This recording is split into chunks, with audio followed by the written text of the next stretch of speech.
For 17 years, the Family Feud studio had been a place of constant noise. Laughter echoing from wall to wall, the rhythmic clatter of buzzers, Steve Harvey's booming voice bouncing off the rafters. Every show began the same. Bright lights, clapping audiences, and the quick-fire humor that had made Steve a household name. But on November 7th, 2019, something happened that no producer, no camera operator, not even Steve himself could have prepared for. It began like any other day. 2 episodes on the schedule, one energetic crowd waiting to be entertained, and Steve standing center stage with that familiar glint in his eyes. Yet just minutes into the taping, the noise that usually filled the room suddenly faded into something nobody had ever heard before on that stage. Silence. When the Williams family walked out from behind the curtain, the applause was deafening, but as the 5 of them took their positions behind the contestant podium, that roar began to dim. Something about their quiet, deliberate movements, the way they faced one another instead of the crowd, caught Steve's attention immediately. David and Sarah Williams, along with their 3 children and Sarah's elderly mother, weren't laughing at the warm-up jokes or clapping along with the music. Instead, their eyes stayed locked on one another, hands moving gracefully in midair, their expressions changing in sync like a language made entirely of light and rhythm. Steve had seen thousands of families walk across that stage, but none like this. The moment a woman stepped forward from the side, wearing black and holding nothing but her voice, a sign language interpreter. The entire audience seemed to freeze. Laughter died mid-echo. Even the cameramen, trained to keep rolling no matter what, hesitated. In an instant, every person in the room realized what they were witnessing. This entire family was deaf. David Williams had been born into silence 42 years ago, growing up in a world where every vibration had meaning, but no word carried sound. His wife, Sarah, lost her hearing at the age of 5 after a fierce bout of meningitis. For them, silence was not a limitation. It was home. Their 3 children, 12-year-old twins Emma and Ethan, and their youngest 8-year-old Marcus, had all been born deaf as well. And beside them stood Sarah's mother, Elena, whose hands had told stories long before Sarah could form words. For the Williams family, this wasn't a tragedy. It was their bond, their comfort, their shared melody in a soundless world. But there was something different about Marcus, something that would turn this quiet day into one of the most unforgettable moments in Family Feud history. Only 2 weeks before stepping onto that stage, Marcus had undergone surgery for cochlear implants, tiny devices that promised to give him access to sound for the very first time in his life. The family had saved for nearly 3 years, selling possessions, working extra shifts, and hosting bake sales in their small Georgia town. They didn't do it because they believed Marcus was broken. They did it because they wanted to give him a choice, the power to experience both worlds, the hearing and the silent, without losing himself to either. When the day of activation came, Marcus had sat nervously in a white clinic chair, surrounded by the people he loved most. His mother held one hand, his father the other, as the doctor flipped a small switch behind his ear. The moment the device came alive, Marcus's entire body jolted. His tiny fingers flew to his ears, and his mouth opened in wonder. He could hear. The first sound he ever registered wasn't a voice or a song. It was the soft hum of fluorescent lights overhead, the shuffle of a clipboard, the faint tapping of shoes on linoleum. The world, once still, now shimmered with new life. That night, back at home, Marcus experienced something that would change the course of his story. His father turned on the television, as he always did during dinner, and the familiar smiling face of Steve Harvey appeared on screen. Only this time, Marcus didn't just see Steve laugh, he heard it. That deep, rolling laugh that filled living rooms across America became, for Marcus, the first human voice that reached his new world of sound. His mother signed to him, tears streaming down her cheeks. "That's Steve Harvey. That's the man we watch every night." Marcus reached up, touching the small device behind his ear, eyes wide with awe. He didn't yet know what words were, but he knew one thing. This was his first voice. 8 months earlier, before they even knew the surgery would succeed, the Williams family had applied to appear on Family Feud.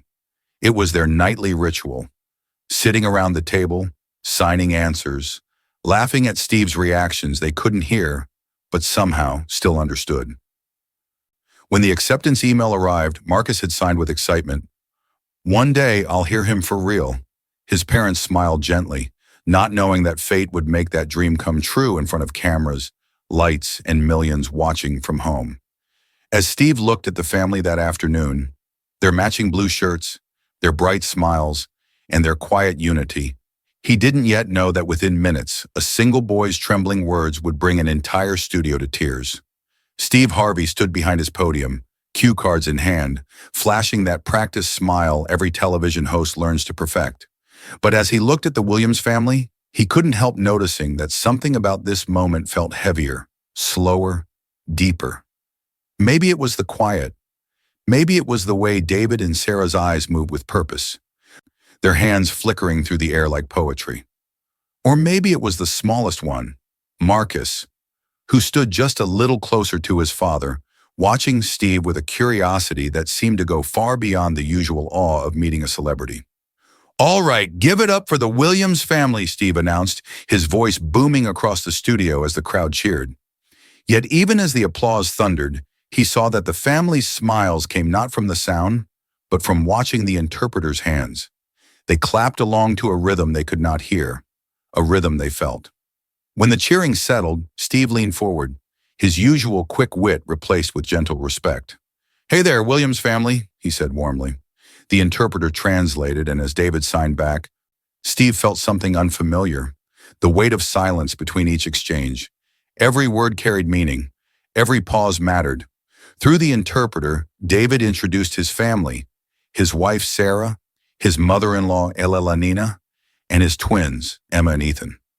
When he gestured toward his youngest, Steve noticed the boy's gaze fixed squarely on him. There was something piercing in Marcus's eyes, something searching, like he was trying to feel Steve's voice rather than just hear it. "And this," David signed, smiling with pride, "is our youngest Marcus." The interpreter spoke the words aloud, her voice soft and steady. "He's 8 years old." Steve bent slightly, resting his hands on the podium as he looked at Marcus. "Hey there, little man," he said in his familiar, fatherly tone. "You doing all right today?" The interpreter began to sign, but before she could finish, Marcus looked up at Steve, his hands trembling slightly, his lips parting as if struggling to form something fragile. His father saw it too. He gently touched Marcus's shoulder, a silent encouragement that said, "It's okay. Try." What happened next stunned every soul in the studio. Marcus took a breath, his voice uncertain, untrained, soft as a whisper, but audible. "You were my first voice." For a heartbeat, no one moved. The cameras kept rolling, but nobody cared. Steve's hands froze midair. His trademark grin vanished. The crowd, usually bursting with laughter and noise, fell into absolute stillness. It was as if the air itself had been taken from the room. Steve blinked, his mouth opening just slightly. What did you say?" he asked, his voice suddenly fragile. The interpreter turned, eyes wide, looking to David for confirmation. David's own eyes shimmered as he began to sign quickly, tears forming before the explanation even began. "Marcus was born deaf," the interpreter said, her voice breaking as she translated. "2 weeks ago, he got cochlear implants. When we came home, we turned on the television. Steve Harvey's laugh, your laugh, was the first human voice he ever heard." The words seemed to echo endlessly. Steve stood there, utterly still. His life, his entire career, had been built on using his voice, commanding rooms, making people laugh, giving speeches, telling stories. But never, not once, had he imagined that his sound could be the first heartbeat in someone else's world. Slowly, he stepped around his podium, each footstep heavier than the last. The studio crew lowered their cameras instinctively. This wasn't a segment anymore. This was a sacred moment. Steve stopped in front of Marcus and knelt down, his eyes level with the boys. "Can you hear me right now?" he asked softly. Marcus nodded, his small hands touching the devices behind his ears. "You can really hear me?" Marcus nodded again, smiling now, his lips trembling but certain. Steve swallowed hard, his eyes glassy. Son, he said, voice quivering, I've been talking for 40 years. I've told jokes. I've hosted shows. I've met presidents and kings. But nobody has ever told me I was their first voice.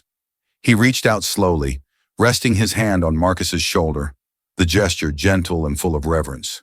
That might be the greatest honor of my entire life. The crowd didn't dare clap. They sat in stillness, many with tears streaming down their faces. The cameramen wiped their eyes, their viewfinders fogging. The interpreter herself was trembling. Sarah Williams covered her mouth with both hands, crying silently as she signed. He did it. He spoke to him. For the first time in his long career, Steve Harvey, the man known for never running out of words, had nothing left to say. He stood there, hands still resting on the boy's shoulder, looking at Marcus as if seeing the entire world in front of him. Somewhere behind the lights and cameras, the director's voice crackled through the headset. Steve, we need to move on. But Steve raised his hand slightly, still looking at the boy. Not yet, he said softly. This moment's not done. In that instant, the game show transformed into something else entirely. Not a competition, but a communion. A man who had built his life speaking to millions was being taught, in silence, the meaning of a single voice. And as the studio lights glowed above them, one truth settled in the hearts of everyone present. Sometimes the loudest sound in the world is the first whisper of recognition. The studio was still. Even the lights seemed softer now, as though they too were humbled by what had just unfolded. Steve stayed crouched before Marcus, hands still resting lightly on the boy's shoulder, as if afraid that moving too soon might break the fragile beauty of the moment. Marcus's wide eyes shimmered under the glow, his small chest rising and falling, his breath uneven. Still trying to understand that the man he had only ever seen on TV, the voice that had been the first to reach his world, was now speaking to him face to face. Behind them, the audience sat in suspended awe. Not a whisper, not a cough, just the quiet hum of emotion holding everyone together. Then Steve rose slowly to his feet, eyes never leaving the family. He turned toward his producers off camera, shaking his head gently. Stop the game, he said quietly but firmly. We're not playing right now. A murmur crackled through the headset of a stage manager. Steve, we're live. We can't.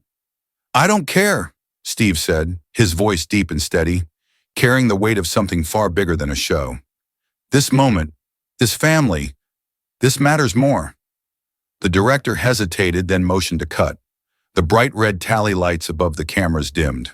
For the first time in Family Feud history, the show stopped. Not because of a technical issue, but because a story too powerful to rush was unfolding in real time. Steve walked slowly toward the Williams family, his usual swagger replaced with quiet reverence. He gestured to the interpreter, who was already crying. Please, he said softly, tell me what this means. Tell me what this little man's been through. Sarah stepped forward, signing with graceful precision, her eyes fixed on Steve.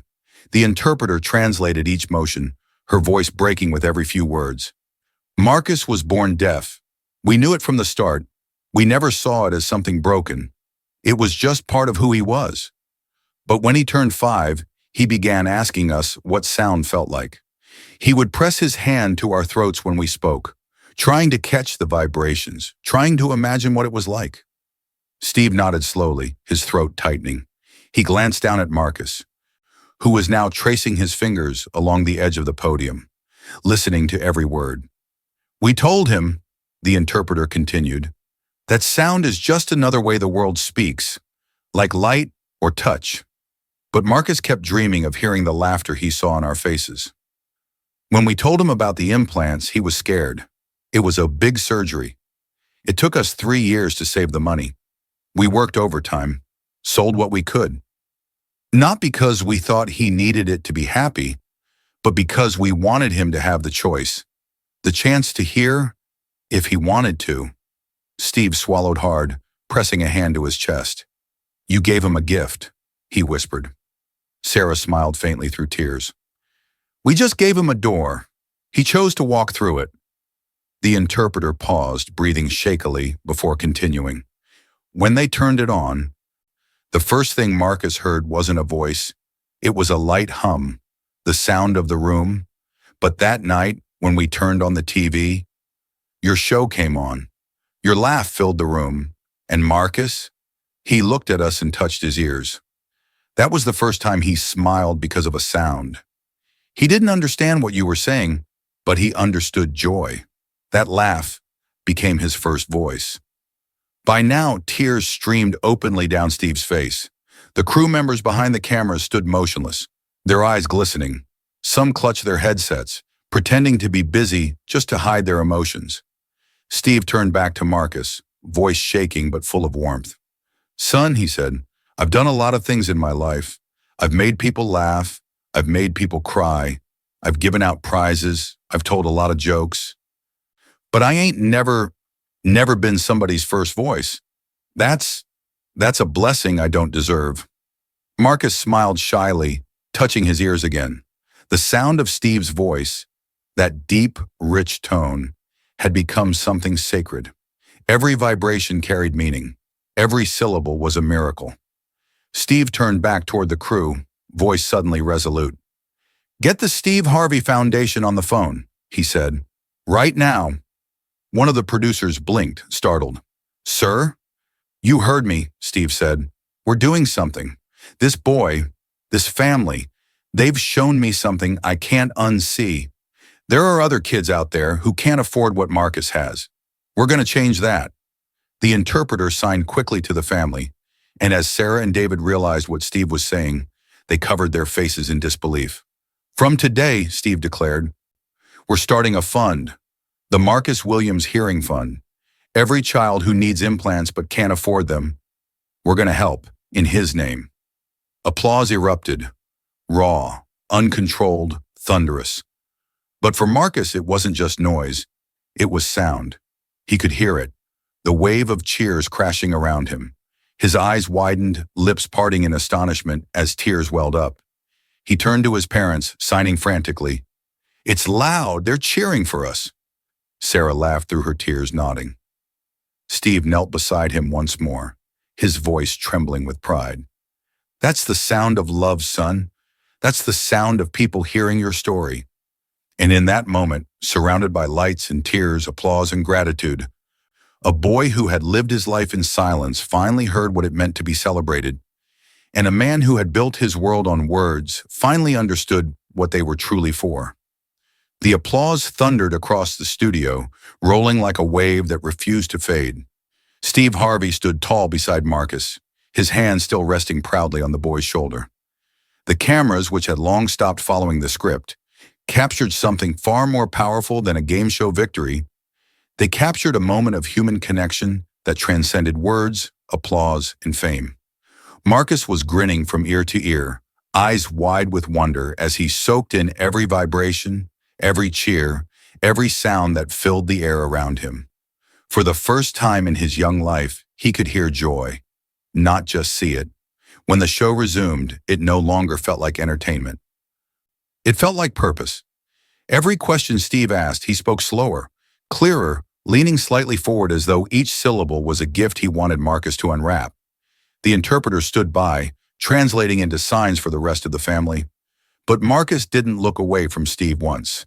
He wanted to listen, to feel, every word. When it came time for Fast Money, the final round, Steve made an exception.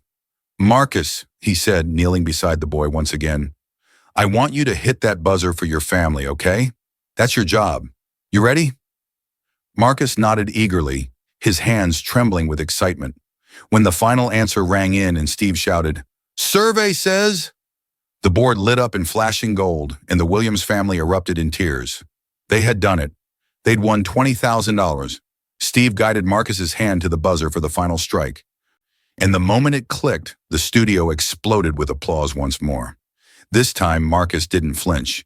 He didn't hide.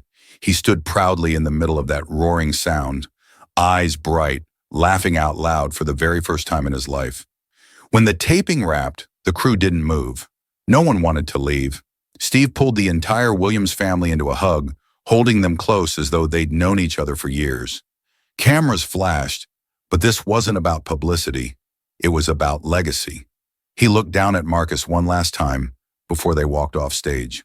You remember this day, son, he said softly. Remember that your voice matters? You got something to say. You say it. Don't you ever let this world tell you you're quiet again.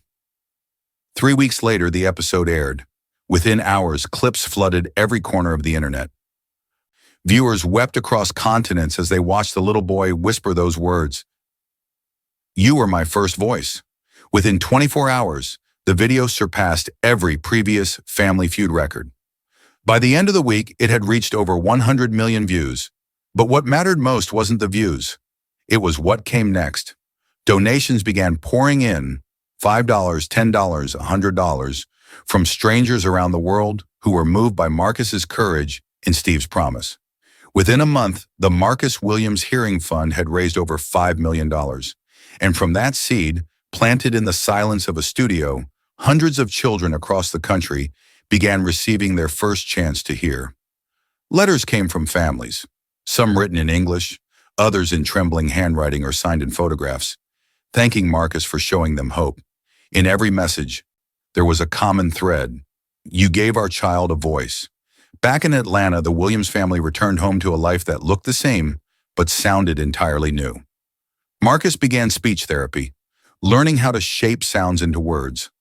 At first it was slow, his sentences halting, but every night he sat in front of the television, repeating Steve Harvey's phrases, mimicking his laughter, copying his tone. Survey says, he'd shout, his voice shaky but proud. Slowly, surely, his speech grew clearer. And through that process, Steve's voice became a kind of mentor. Not just the first sound Marcus ever heard, but the one that helped him find his own. Years passed. The story never faded. Every now and then, Steve would mention Marcus on talk shows, his voice softening each time. That little boy changed me, he'd say. I thought I was supposed to make people laugh. Turns out I was supposed to help them listen. In his dressing room at the Family Feud set, Steve framed a single photograph, the one taken that day in 2019. In it, he's kneeling in front of 8-year-old Marcus, their eyes locked, Marcus's tiny hand touching the implant behind his ear. Beneath it, Steve wrote the words in gold ink.